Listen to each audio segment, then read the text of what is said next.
Broadway appears in papers from coast to coast, Miss Dorothy Kilgallen.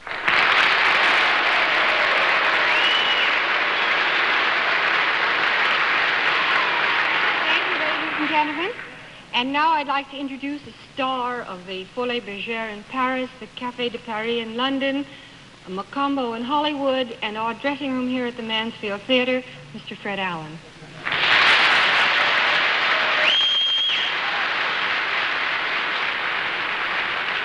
Thank you very much. In the February issue of the Coronet magazine, there's a piece called The Lady is a Wit.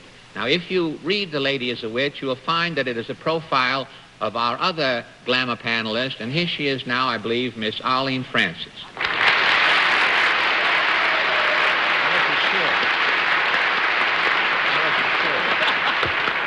I'm here, Fred, thank you. And now, backstage, there is a gentleman juggling two... Let them meet our first challenger. Will you sign in, please? Right there, please. M.A. Palmaro, is that right, sir?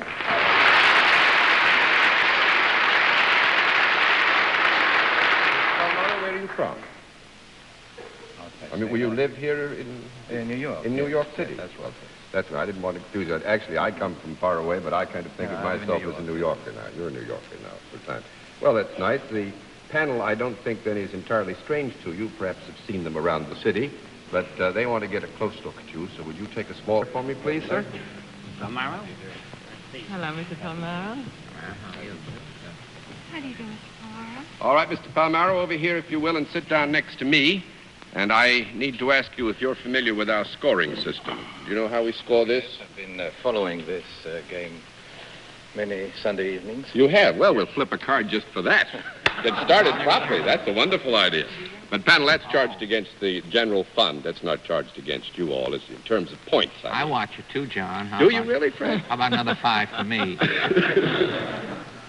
I'll see you afterwards. All right. But if you know how we score this thing there, let's let the people at home and those who are here with us in the theater know exactly what your line is. All right. Panel, I will tell you that Mr. Palmaro is salaried, and let's begin the general questioning with Arlene Francis. Mr. Palmaro, are your services available to both men and women? Certainly. Oh, well, I like a man that's as sure as you are. And are your services pleasurable for the people that you serve? I would think... Generally pleasurable. I would be sure that Mr. Palmaro would like to feel that they give satisfaction in every case, and certainly in those He cases... looks like a gentleman that would give satisfaction. Mr. Palmaro... Your wife just applauded. Mr. Palmaro, do you have to have some training for the work that you do? Yes. Is there any kind of a product involved in your work? No product. No product. 1 down and 9 to go, making it 2 down and 8 to go, Mr. Sir.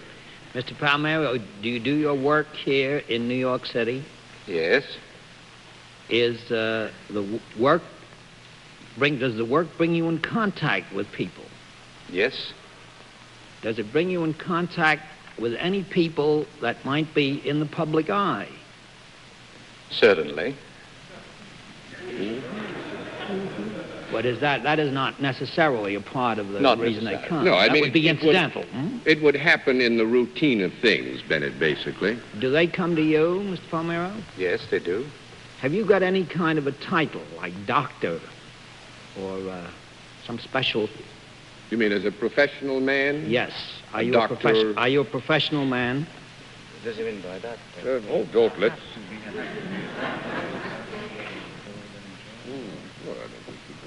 No, I wouldn't think so either. No, we had a conference, and we agreed, not at all. 2 down and 8 to go, which makes it 3 down and 7 to go. Miss Kilgallen, Mr. Palmaro is not a doctor. John, I'm going to feel like an absolute fool if I'm not right, but I think I'd better disqualify myself because I think I have to know who Mr. Palmaro is. So I'll pass to Fred. Well, can I have a conference?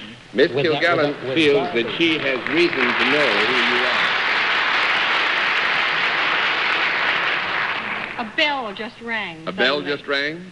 Didn't hear a thing. Mr. Allen? Well, could I have a conference Who would you like to have a conference with? with Dorothy? Or with...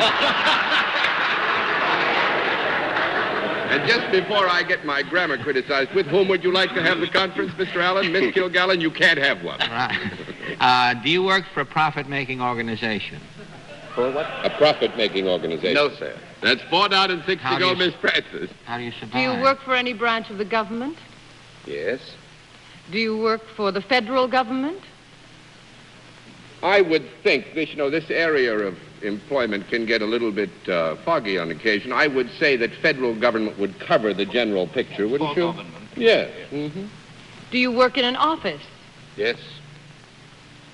Do you have anything to do with the great arm of the law? No. No, not at all. 5 down, 5 to go, Mr. Sir. Well, Mr. Palmaro, do you have anything to do with people or things that are going in or out of this country? Yes.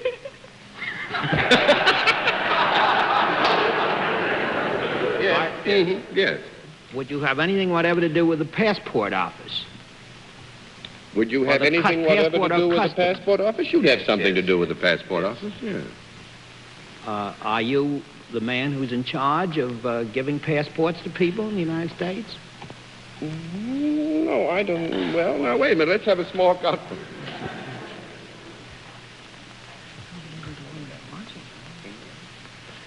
There are circumstances under which we would have to agree that Mr.